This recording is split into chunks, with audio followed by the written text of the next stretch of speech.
में आपने 10 पैसेज देखे डिस्कवरिंग टूट द सागा कॉन्टिन्यूज में। 11वें पैसेज में लिखा है कि अमेन होटेप तृतीय टुट के पिता अथवा दादा शक्तिशाली फेरो थे। टुट के जो पिता थे अमेन होटेप, जो टुट के पिता या दादा जो थे वो शक्तिशाली फेरो थे। चाहे टुट के पिता अमेन होटेप को कह लो, अमेन होटेप AMENHOTEP,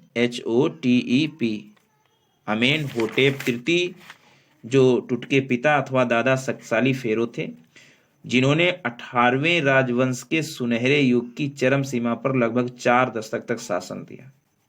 अमेन होटेप तृतीय टुट के पिता जो थे और दादा शक्तिशाली फेरो थे, और जिन्होंने 18वें राजवंश के सुनहरे मतलब 18वीं शताब्दी में सुनहरे युग की चरम सीमा पर लगभग 4 दशक तक शासन किया। 4 दशक मतलब 40 साल तक।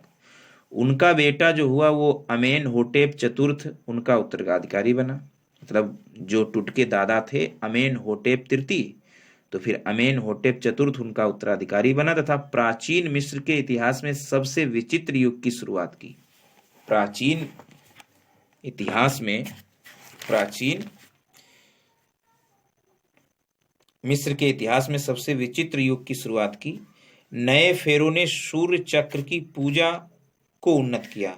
अब कौन सी चीज नई उसने स्टार्ट की? अमेन होटेप चतुर्थ ने, नए फेरो ने सूर्य चक्र, जो सूर्य का चक्र होता है इधर से उधर घूमता है चक्र, तो पूजा को उन्नत किया, इसकी पूजा किया जाए। और इसका नाम उसने बदल के क्या रखा? अकहेंटन या एटन का सेवक रखा। और अपना नाम उसने बदल के क्या रखा? जो अमेन होटेप चतुर्थ था उसने अपना नाम बदलकर सूर्य चक्र की पूजा की, और उसने अपना नाम बदलकर क्या रखा? अकहेंटन या एटन का सेवक। अकहेंटन या एटन का सेवक। अपनी धार्मिक राजधानी थीबस के पुराने शहर से हटाकर, उसकी जो धार्मिक राजधानी थी थीबस, वहां से पुराने शहर जो से हटाकर अकहेंटन ने नए शहर में ले गया। उसकी जो पुरानी धार्मिक राजधानी थीबस थी, पुराने शहर से हटाकर वो नए अकहेंटन के नए शहर में ले गया, जो अब अमरना कहा जाता है। अब उसको क्या कहा जाता है? उस शहर को अमरना। उसने एक मुख्य देवता अमन पर आक्रमण करके, अच्छा उसने ये भी किया था, एक मुख्य देवता अमन पर आक्रमण करके तथा उसकी मूर्तियां तोड़कर वह उसके मंदिर बंद करके अपने देश में घबराहट पैदा कर दी। एक देवता था जिसका नाम था अमन, उस पर आक्रमण किया, उसकी मूर्तियां तोड़ी और उसके मंदिर बंद करके देश भर में बड़ा हाय तौबा मचाया। ये कैसा राजा है? वह बड़ा भयानक समय हुआ होगा जब ये सब हुआ होगा। प्राचीन शहर थीबस के स्थान पर लक्सर में स्थित यूनिवर्सिटी ऑफ शिकागो के निदेशक रे जॉनसन कहते हैं कि जिस परिवार ने शताब्दियों तक शासन किया था वह अब समाप्त हो रहा था तथा फिर अकहेंटन थोड़ा सनकी बन गया था। अब बात यह है कि जब घबराहट पैदा कर दी पूरे देश में तो बड़ा भयानक समय हुआ होगा, और प्राचीन शहर थीबस के स्थान पर लक्सर में, जो प्राचीन शहर थीबस है तो उसी के स्थान पर जो लक्सर में अब विश्वविद्यालय बना है, यूनिवर्सिटी ऑफ शिकागो जो है, तो यूनिवर्सिटी ऑफ शिकागो के निदेशक जो हैं रे जॉनसन, RAY, और जॉनसन RAHNSON, रे जॉनसन कहते हैं कि जिस परिवार ने शताब्दियों तक शासन किया, the family that had ruled for centuries for coming to an end, अब जो है वो अब समाप्त हो रहा था। एंड देन अकहेंटन थोड़ा सनकी बना। जब समाप्त हो रहा था तो फिर जो अकहेंटन जो था, जिसने अपना नाम रखा था, टुट के पिता ने अपना सूर्य के चक्र की पूजा को उन्नत किया था, वो सनकी बन गया था। अकहेंटन की मृत्यु के बाद एक रहस्यमय शासक इसमैनख करे, अब जब अकहेंटन सनकी होता चला गया फिर उसकी मृत्यु हो गई। उसके बाद में एक रहस्यमय मिस्टीरियस रूरल जिसका नाम था इसमैनख करे थोड़े समय के लिए प्रकट हुआ। एक छोटा सा शासक हुआ अकहेंटन की मृत्यु के बाद में, जिसका नाम था इस्मैनख रे, थोड़े समय के लिए प्रकट हुआ। वह बिना कोई निशानी छोड़े ही लुप्त हो गया। थोड़े ही समय में शासन किया इस्मैनख रे ने, और फिर वो मर गया। फिर बहुत छोटे टुटन खतेन ने गद्दी संभाली। अब इसके बाद में मतलब अमेनहोटेप तृतीय, फिर अमेनहोटेप चतुर्थ, उनके पिता जिन्होंने अपना नाम अकहेंटन रखा, जिन्होंने सूर्य चक्र की पूजा कराई और अमन नामक देवता को परेशान किया। उसके बाद में एक छोटा राजा आया इस्मैनख करे। उसके बाद आए ये टुट है, टुटन खतेन नाम इसका था, टुटन खतेन, TUTANKHATEN, टुटन खतेन ने गद्दी संभाली। वह आज वह टुटके नाम से प्रसिद्ध है। यही टुटन खतेन जो है, ये जो है प्रसिद्ध राजा टुटके नाम से प्रसिद्ध है। उस बालक राजा ने अपना नाम शीघ्र बदलकर टूटान खामुन रखा। टुटन खतेन ने अपना नाम बदलकर क्या रखा, जो आज टुटके नाम से प्रसिद्ध है, टूटान खामुन, टूटान खामुन, TUTANKHAMUN, टूटान खामुन। अमुन की जीवित मूर्ति, टूटान खामुन का अर्थ होता है अमुन की जीवित मूर्ति, तथा पुराने ढंग की पुनः स्थापना का निरीक्षण किया। जो पुराना ढंग था, जो उसके पिता ने गायब कर दिया था अमन देवता को, तो पुराने पुनः स्थान का निरीक्षण किया। उसने लगभग 9 वर्ष शासन किया और फिर अचानक उसकी मृत्यु हो गई। कितने वर्ष शासन किया, ये आएगा कि जो टूटान खामुन जो राजा था, उसने कितने वर्ष शासन किया, 9 वर्ष शासन किया और फिर उसकी मृत्यु हो गई। 13वां पैसेज कहता है, उसकी ख्याति तथा उसके भाग्य के विषय में अटकलों की ओर ध्यान दिए बिना टुट मिस्र की कई ममियों में से एक है। मतलब उसकी ख्याति, उसके भाग्य के बारे में अटकलों पर ध्यान दिए बिना ये तो नहीं कहा जा सकता है कि क्या उसका भाग्य होगा, लेकिन मिस्र में जो कई ममियां हैं उनमें से एक है। कितनी, कोई नहीं जानता।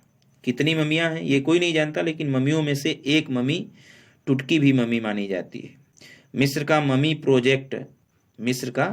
ममी इजिप्शियन ममी प्रोजेक्ट, यानी मिस्र का ममी प्रोजेक्ट, जिसमें 2003 के अंत में गणना शुरू हुई। अब ममी प्रोजेक्ट जो है, जिसमें 2003 के बाद में अंत में गणना शुरू की और अब तक लगभग 600 की गणना कर चुका है।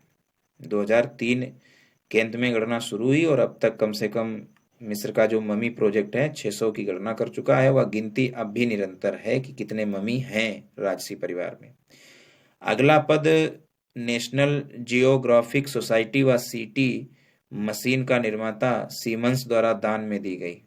जो अगला पद है, जो ये अगला बात है, ये जो है नेशनल जियोग्राफी सोसाइटी व सीटी मशीन का निर्माता सीमंस है, उसको दान में दी गई। अगला जो पद है टुट। शुभ्राय सीटी मशीन द्वारा ममी का पर्यावलोकन करना।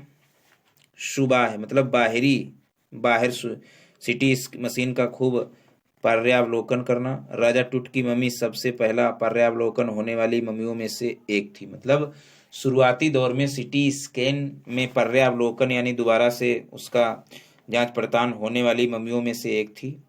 अपने जीवन की तरह मृत्यु में भी वह अपने देशवासियों से राजसी ढंग से आगे बढ़ा।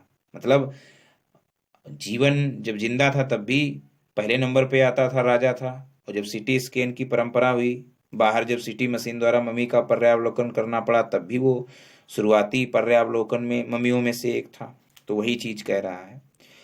एक सिटी मशीन ने मम्मी के सिर से पंजे तक पर्यावलोकन किया। एक सिटी मशीन जो थी, सिर के बल ही तो अंदर प्रवेश किया गया था। तो एक सिटी मशीन ने मम्मी के सिर से पंजे तक पर्यावलोकन किया। वह एक्सरे के क्रॉस भाग में 1700 डिजिटल चित्र बनाए।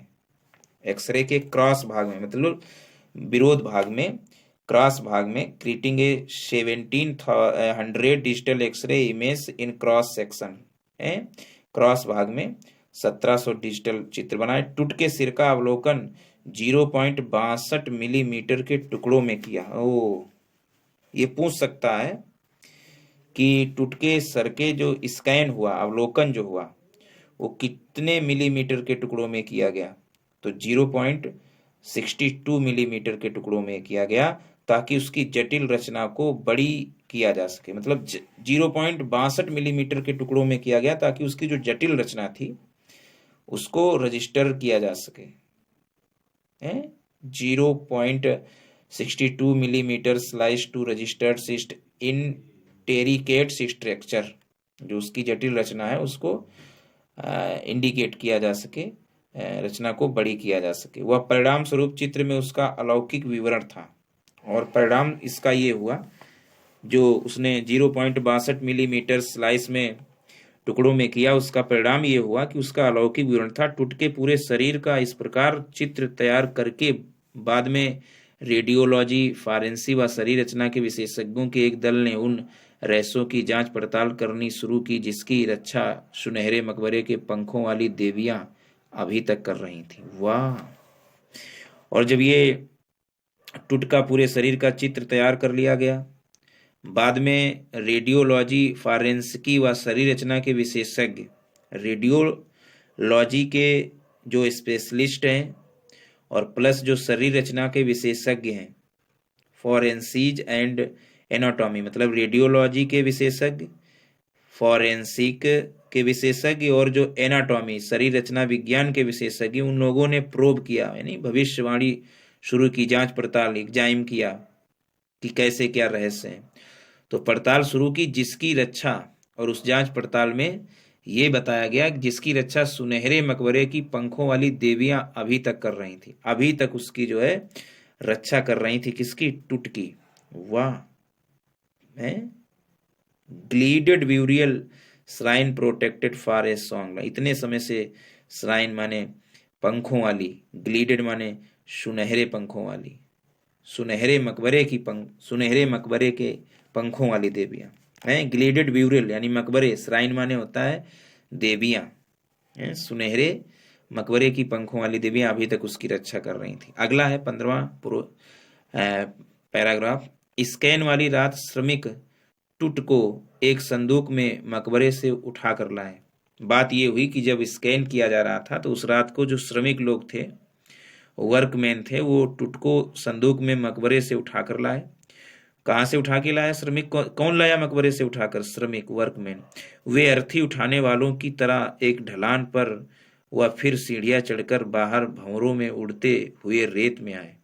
मतलब वो लोग अर्थी उठाने वालों की तरह ढलान पर, फिर सीढ़ियों पर चढ़कर बाहर भंवरों में उड़ते हुए रेत में आए।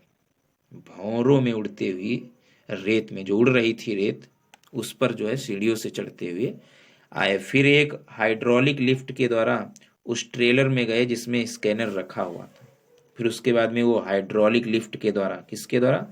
Hydraulic lift, HYDRAULIC, hydraulic lift के द्वारा उस ट्रेलर में गए जिसमें जो है स्कैनर रखा हुआ था। 20 मिनट पश्चात 2 आदमी बाहर आए।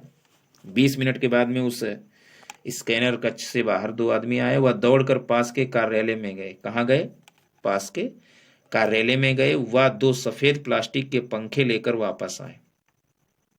कार्यालय में गए और 2 सफेद का मतलब स्कैनर, ट्रेलर में गए, स्कैनर रखा था, ट्रेलर से 2 आदमी निकले। कितने? 2 आदमी। और दौड़कर गए कहाँ? कार्यालय में। और लाए क्या? कार्यालय से 2 सफेद प्लास्टिक के पंखे लेकर आए।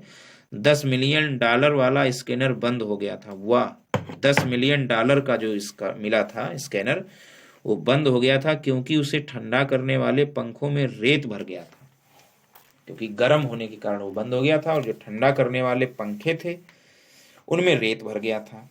फेरो का सांप, एक रक्षक ने घबराते हुए मजाक किया। उसने कहा ये फेरो का श्राप है, वो नहीं चाहता है कि स्कैनर हो उसका, इसीलिए एक रक्षक था, रक्षक मतलब जो वॉचमैन था, है ना, एक गार्ड था, उसने घबराते हुए नर्वसली कहा कि ऐसा तो नहीं, फेरो का श्राप है। 16वें पैराग्राफ में कहता है, अंत में बदले में कार्य करने वाले पंखों ने काम पूरा होने तक सही कार्य किया। जो बाद में वो 2 पंखे ले गए थे, 2 आदमी दौड़कर पंखे ले गए थे, 2 सफेद प्लास्टिक के, तो उनको जब उसने बदल दिया तो फिर जब तक काम नहीं हो गया तब तक उन दोनों सफेद प्लास्टिक के पंखों ने काम किया। वह जांचने के बाद कि कोई सूचना गुम नहीं हुई थी, काम किया। यह जांचने के बाद कि कोई सूचना गुम नहीं हुई थी, शिल्पियों ने टुटको श्रमिकों को सौंप दिया। यह जांचने के बाद में कोई सूचना गुम तो नहीं हुई, फिर उन्होंने शिल्पियों ने, जो जांच पड़ताल वाले लोग थे, टेक्नीशियन जो लोग थे, उन्होंने श्रमिकों को सौंप दिया। वह उसे वापस मकबरे में ले गए। सभी लोग मकबरे में ले गए। अपने ताबूत से बाहर ले जाए जाने के 3 घंटे बाद, मतलब जो उसकी कब्र थी, उससे टॉम्ब था, टॉम्ब से बाहर ले जाने के 3 घंटे बाद फेरो उसी स्थान पर आराम करने लगा। 3 घंटे में सब ये सब हो गया। अगर तुमसे कोई पूछे कि उसका परीक्षण कितनी देर लगी परीक्षण करने में, 3 घंटे में सब हो गया। जहां दफन करने वाले पुजारियों ने उसे बहुत पहले लिटाया था, अब 3 घंटे के बाद में वहीं फिर उसको लिटा दिया गया। 17वां पैसेज है, ट्रेलर में वापस आकर। ट्रेलर में जिसमें स्कैनर रखा हुआ था, 2 व्यक्ति भागे थे उससे कार्यालय की तरफ, पंखा सफेद प्लास्टिक के लिए। तो ट्रेलर में वापस आकर एक शिल्पी ने कंप्यूटर की स्क्रीन पर टूट के कई आश्चर्यजनक चित्र लिए। अब वापस आया रखाने के बाद में, शिल्पी ने कंप्यूटर की स्क्रीन पर टूट के कई आश्चर्यजनक चित्र लिए। पिक्सल बिखरने से एक धौला सा सिर प्रकट हुआ। पिक्सल बिखरने से मतलब पिक्सल जो है, पिक्सल माने होता है चित्र का सबसे छोटा पॉइंट। तो पिक्सल बिखरने से एक धौला सा सिर प्रकट हुआ। वह शिल्पी ने उसे प्रत्येक दिशा में घुमाया तथा टेढ़ा किया। पिक्सल बिखरने से एक धौला सा सिर प्रकट हुआ। वह शिल्पी ने उसे प्रत्येक दिशा में घुमाया तथा टेढ़ा किया। गर्दन कशेरुका शरीर रचना वर्ग में स्पष्ट रूप से दिखाई दी। गर्दन जो थी कशेरुका शरीर रचना वर्ग में, एक वर्ग होता है कैसा, कशेरुका शरीर रचना वर्ग में स्पष्ट दिखाई दी गर्दन। अन्य चित्रों में हाथ व पसली, पिंजर तथा खोपड़ी का अनुप्रस्थ प्रकट हुए। एक चित्र में गर्दन कशेरुका शरीर रचना में दिखाई दी। अन्य चित्रों में हाथ व पसली, पिंजर तथा खोपड़ी का अनुप्रस्थ प्रकट हुए। लेकिन अब तनाव समाप्त हो गया था। लेकिन अब जो है हाथ, पैर, पसली, पिंजर और खोपड़ी सब अनुप्रस्थ प्रकट हुए, लेकिन अब तनाव समाप्त हो गया था। तनाव समाप्त हो गया। वापस अपनी कुर्सी पर बैठकर जही हवास मुस्कुराया। जो जही हवास था, जो ZAHIHAWAS जही हवास था, वो मुस्कुराया। उसने कहा, कार्टर जो नहीं कह रहा था उसने लाश बिगाड़ दी, जही हवस मुस्कुराया और दिखाई देता था कि अब उसे चैन पड़ गया है, क्योंकि कोई गंभीर गड़बड़ नहीं हुई थी। मतलब उसने देखा कि कार्टर साहब ने कोई विशेष गंभीर गड़बड़ नहीं की थी। मैं पिछली रात 1 सेकंड भी सो नहीं सका था। जही जो हवास था, जही हवास जो था, वो कह रहा है कि मैं पिछली रात 1 सेकंड भी सो नहीं सका था। मुझे चिंता थी, लेकिन अब लगता है कि मैं जाकर सो सकता, ये उसने कहा। अब ये पूछ सकता है कि जही हवास ने ट्रेलर रूम में क्या कहा। तो जही हवास मुस्कुराया और उसने कहा कि I did not sleep last night, not for a second. I was so worried, but now I think I will go and sleep. मैं अब जा सकता हूँ, चिंता नहीं थी मुझे, और लेकिन अब लगता है कि मैं जाकर उसे सो सकता हूँ, मुझे चिंता थी। जब हम ट्रेलर से धातु की सीढ़ियों से उतरकर रेतीले मैदान में आए, जब हम ट्रेलर से धातु की सीढ़ियों से मतलब कोई लोहा लंगड़ की सीढ़ियां होंगी, उनसे उतरकर रेतीले मैदान में आए, हवा बंद हो गई थी तथा मृतकों की वादी में सर्दी की हवा ठंडी और शांत थी। हवा वो बहुत तेज थी जब उसके ताबूत से उसकी लाश को निकाला गया, मम्मी को। लेकिन अब रेतीले मैदान में जब आए तब हवा बंद हो गई और सब मृतकों की वादी में सर्दी और हवा ठंडी और शांत थी। कैसी हवा थी? विंटर एयर ले कोल्ड, मतलब ठंडी थी, एंड स्टिल और शांत थी। लाइक डेथ, बिल्कुल मृत्यु के समान शांत थी। मृत्यु के समान टूट के मकबरे के प्रवेश द्वार पर तारामंडल ओरियन खड़ा था। तारामंडल जो ओरियन था, ऐसा मालूम पड़ता, मकबरे के प्रवेश द्वार पर तारामंडल ओरियन खड़ा था। इतना शांत वातावरण बन गया, जिसे प्राचीन मिस्रवासी ओरिसिस की आत्मा मानते थे। तारामंडल जो ओरियन है, प्राचीन कथाओं में इसको ओसिरिस की आत्मा माना जाता था। ओसिरिस जो अगले जीवन का देवता है। ओरसिस क्या है? Osiris, ओसरिस OSIRIS। ओसरिस जो अगले जीवन का देवता है वह बालक राजा पर निगरानी रखे हुए था। अब उसका अगला जीवन हो जाएगा। तो ओसरिस को ही ओरियन तारामंडल, ओरियन खड़ा था ऐसा माना जाता था। ओसरिस का ही अवतार ओरियन तारामंडल था और ओसरिस जो अगले जीवन का देवता था, यानी the God of the after life, मतलब अगले जीवन का देवता, वो खड़ा था और राजा, बालक राजा को निगरानी करते हुए देख रहा था। तो ये जो है हमने डिस्कवरिंग टूट खूब पढ़ा दिस सॉगा, बार बार इस लेसन को पढ़ें और लाभ उठाएं। Thanks for watching my videos and hearing this audio.